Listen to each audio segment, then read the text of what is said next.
I started as a junior at St John's in Mitcham,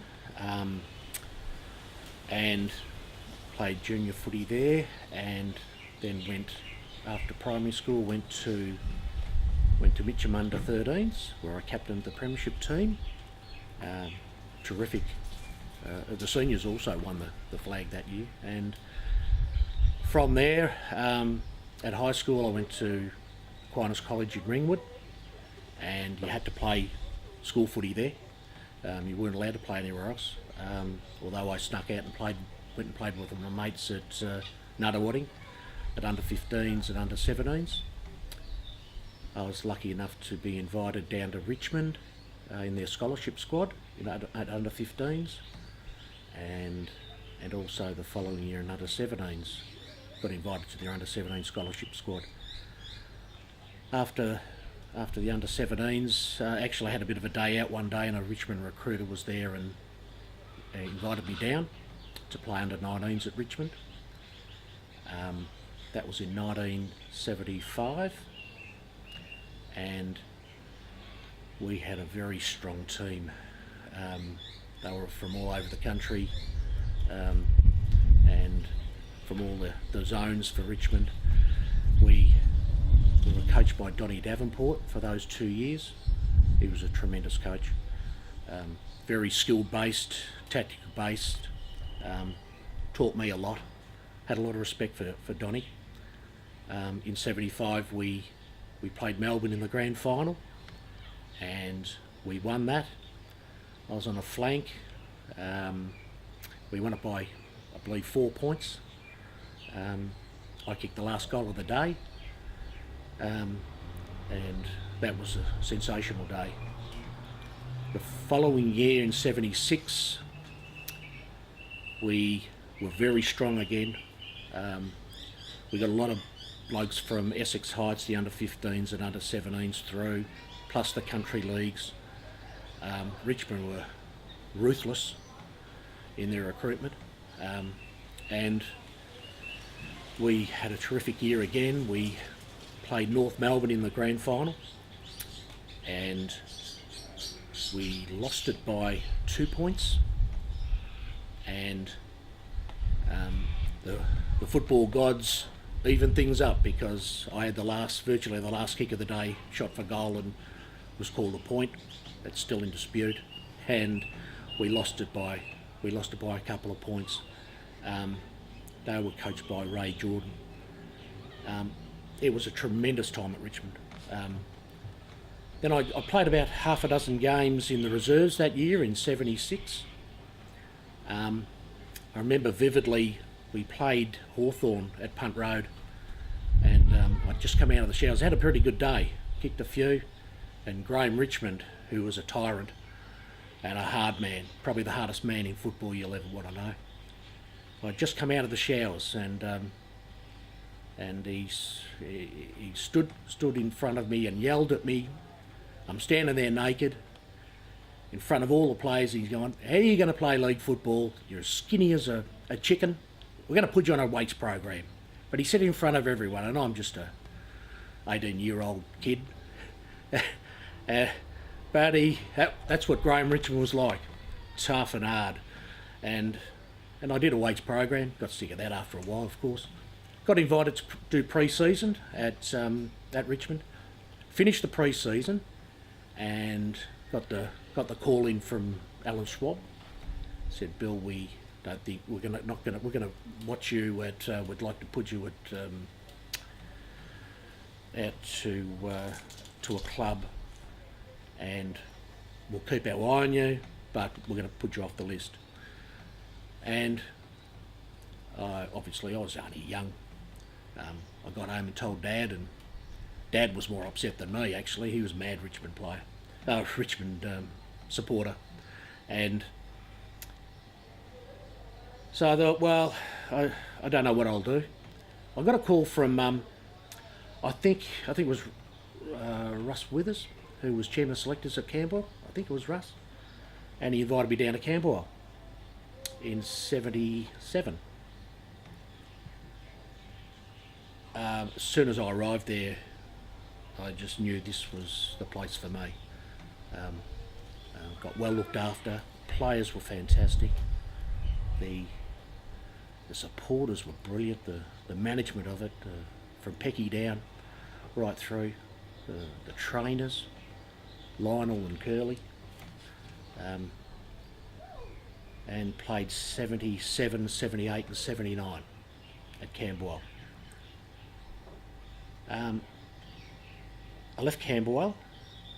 I'll go into details later, but I got a call from Peter Parsons. I got a call from a few people, so they knew I wasn't going to continue on at Camberwell. Peter Parsons was coaching Lilydale, and he was an old Camberwell boy. He'd played a few games at Camberwell in the 70s. He kept some contacts there, and he asked me down to Lilydale. They were a struggling second division club. And I decided, well, I'm going to give it a go down there. So I went down there in 1980, and for better for worse, loved it so much I stayed for 18 years. Played 271 games there, premiership, was honoured with a life membership, and also then honoured with a team of the century position. And Lilydale's got a huge history. It's one of the oldest clubs in Australia. It goes back to the 1890s. It's a club of tradition. Hasn't had didn't have a lot of success for many years. It's just come out of First Division in the Eastern Districts. It's one of many flags now. Its junior setup is brilliant. Magnificent people, and that became my life. I coached the seniors for 3 years, coached the reserves for 3 years, and coached the under-18s for 3 years. So 9 of my 18 years at Lilydale was coaching and playing, of course. Loved it.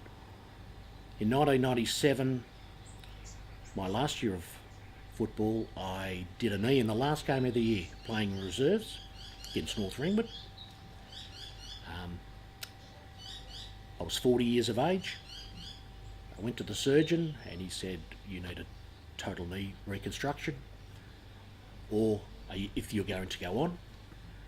I had a discussion with my wife and thought, well, it might be time, Billy. We have brilliant young kids coming through at Lilydale, and I'm just taking up a spot. So I decided to retire, and they were a great 18 years I had with Lilydale. The following year I stood on the hill with the boys, watching Lilydale. I lasted 5 or 6 games. I just couldn't do it. I couldn't just go and watch. If I'm not involved playing or coaching, I just got too critical on the sidelines, and it's time for me to be more of a husband at home. Diane had been a football widow for many years. So that's my football history.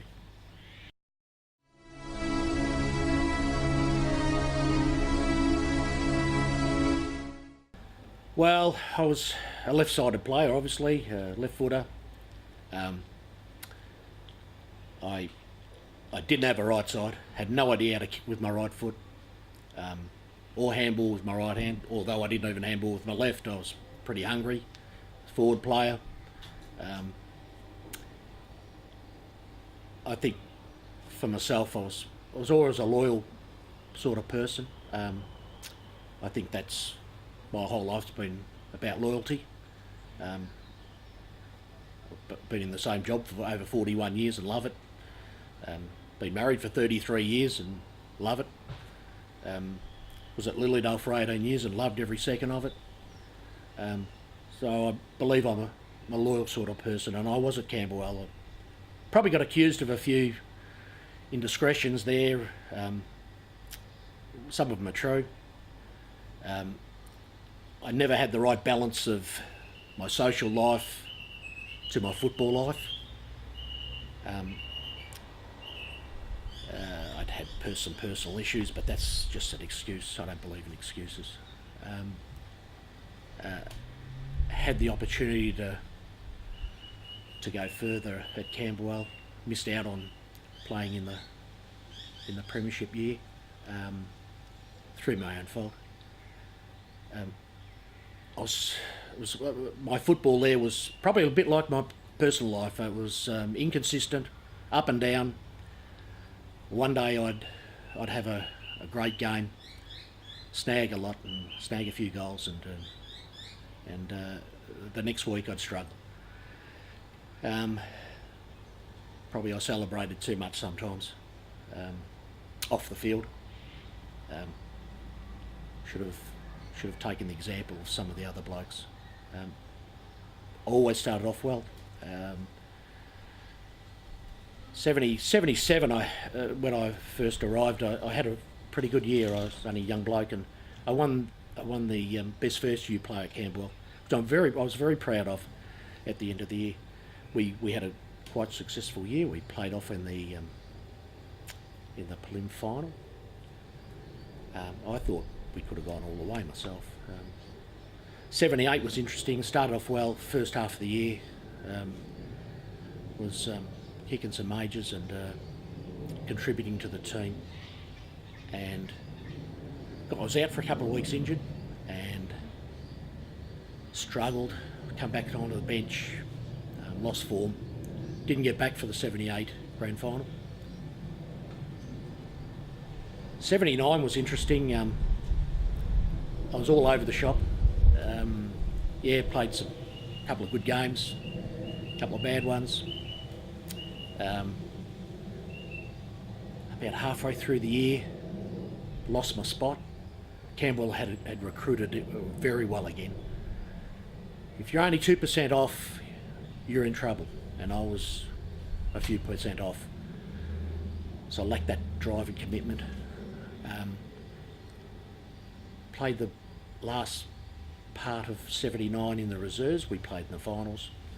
Got knocked out by Oakley, who won the flag. The seniors went on and beat Oakley in the premiership. But I hope I come across as a loyal sort of person and a good mate of everyone. Fortunately, I try to please everyone. And I'd never say no to a party, and I'd never say no to going out. Maybe I should have been a bit more selfish.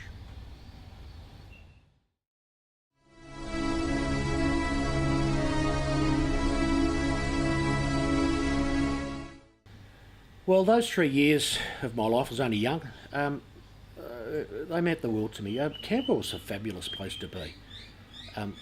On a Sunday when you arrived at the ground, especially at Camberwell itself, all the supporters were there. They'd all be saying g'day and how you going, and the ladies, we're going to have a good game today, Billy, and they were so friendly, and I really look forward to playing at Camberwell. The ground itself was, outside the MCG, was the best ground I ever played on. I loved it. Yeah, it got a bit of a quagmire here and there, but I loved the ground. It was close enough for the supporters. You could hear everything that the supporters said. Johnny Hartman, who was the king of supporters, he was sensational. It was pretty social.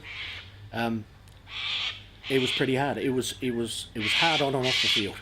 And I mentioned before, I never got that balance right, but to run out with those players wearing the Cobra jumper was pretty special to me.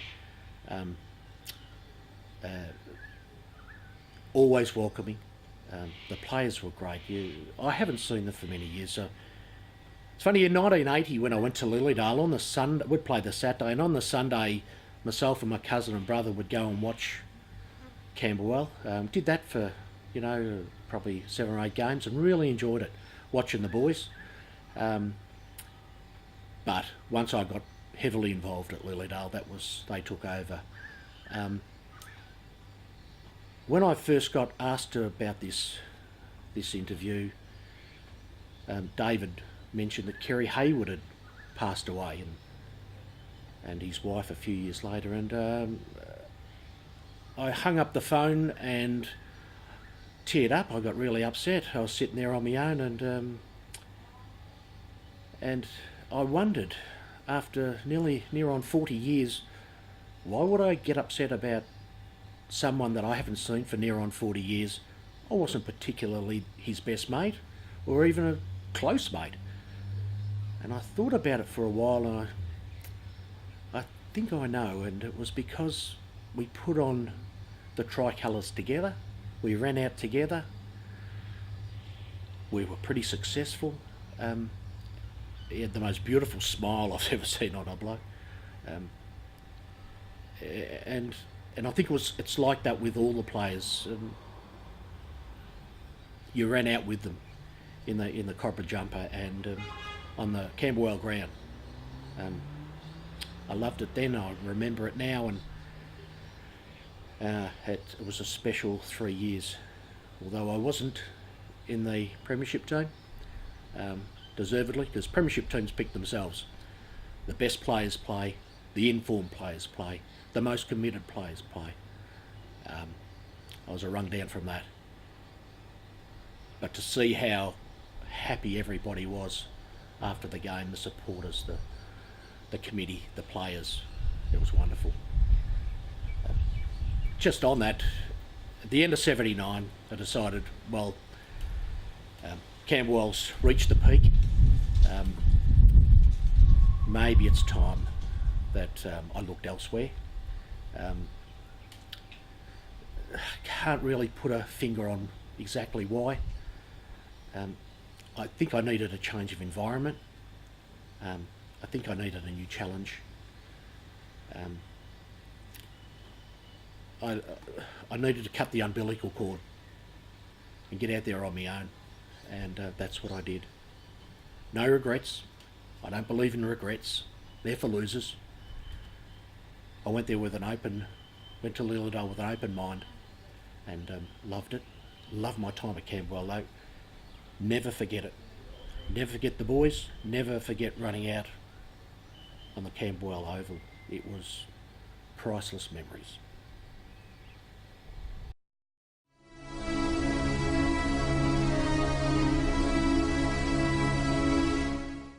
Well, we were playing Werribee at Camberwell, and I had a bit of a day out. We were very strong. Werribee was struggling a bit. They had some good on balls, but I had a bit of a day out and snagged 13. I was happy. Happy wasn't happy. He kept, and he always did through my career, because I played next to him on a flank or in a pocket, and he was always pushing me out of the way. Billy, this is my space. And deservedly so. He was the kingpin. He was the one who kicked the goals, and he was a champion, don't worry about that. And he deserved the space, and you got out of his way. This game I sort of snuck in too many times. I snuck in a fair bit into his zone. And he also dished them off to me too. He dished off a number of them, but what we got up from upfield was just magic delivery. Pinpoint accuracy, it was just come off the ground, and the supporters were all over me, and yeah, I got a big head from it. There's no doubt about it. I celebrated that night, as I did if I played well, and talked about it, and being a young kid, but it was a magic day for me. And Happy did congratulate me at the end of the game, so there were no hard feelings.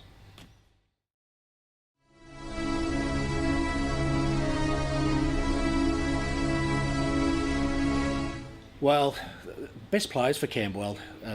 The most reliable player I think I've probably seen in football was Greg Spittle. He was tremendous, Greg. Up forward, up back. He's mainly a backline player, and occasionally Cam would send him up forward because we were relied on for strength up forward. We used to get battered around a fair bit, Happy, myself, a few others. We didn't have some strong presence, so they'd send Spitz up there, and he'd throw his weight around, and he was tremendous up there, gave us a lot of support. He was tremendous. Bluey, probably the best tap ruckman going around. Juddy for his endurance, running, courage. There was a heap of... Simo, the rover, was tremendous. Rolly Howard I had a lot of respect for. He was tough nut. He was the tough, rugged type rover with Simo, who was real class. Hursty was a class rover. He read it beautifully off packs and things. He was marvellous, beautiful kick. But being a forward myself, best player, Gary Hammond. The man was a legend. I was privileged enough to play next to him, although he gave me a lot of sprays for getting in his way. But he used to play on some big bastards. He was only slight. He wasn't a big man, and he used to get bashed from pillar to post. But he'd outrun them, he outmaneuver them. One on one, he was incredible. And if there was a bit of push and shove, Happy would then decide, well, I'll jump on your head and embarrass you.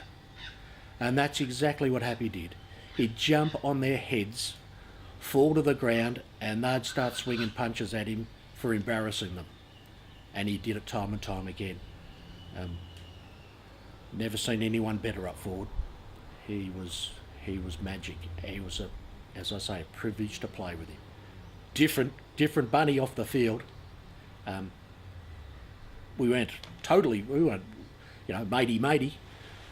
He was a bit different. But gee, to play next to him was something special.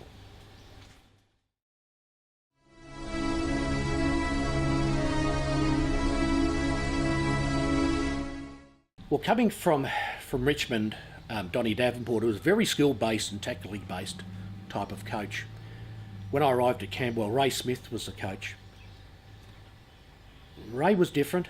He had a very much a VFL career, VFL and AFL career. He had a different way of going about things. He was very motivated in a different way. He would lie us on the ground before a game and talk about all these inspiring things that you've done in your life. Unfortunately, I fell asleep during one of them, and he could hear the snore and thought he'd better put an end to that session anyway.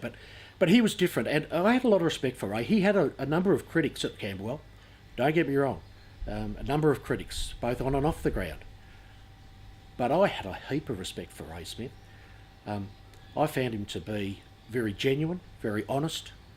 He'd let you know to pull your head in sometimes. He'd let you know that you didn't go hard enough when you should have. He'd let you know that when you should have handballed, when you didn't. But he's one to smack you on the bum and say well done too. I appreciated Ray. I do remember he was this different in that we went to Tasmania on a footy trip, and Ray was there, and Ray and his brothers, and I'd be going over to him, come on Ray, we're going out. And Ray goes, I'm playing tennis today and I've got to go for a 3K run. And I said, Ray, we're on a footy trip, buddy. No, I've got to keep myself fit. And that's the way Ray was. He was a committed man to his fitness and his health, and good on him. The second coach, Ray, that was in 77, 78. Ray didn't get the job in 79, and I know he was not happy about that. The club appointed Graham Phillips. They believed they needed a fresh face. Graham was a different puppy altogether, completely different. He was more entrepreneurial. He's the first bloke I ever knew who had a credit card or a mobile phone, and Graham played his favourites a bit. He made sure that they were looked after, which is fair enough. I have no qualms with that. The group was led brilliantly. They had a great leadership group at Camberwell, and no disrespect to Graham, I think they would have been pretty successful that year. But he had some great ideas. I did respect Graham. He was just very different. I don't think I've come across a bloke like him for the rest of my football career. But he did have my respect, and he called a spade, as he should.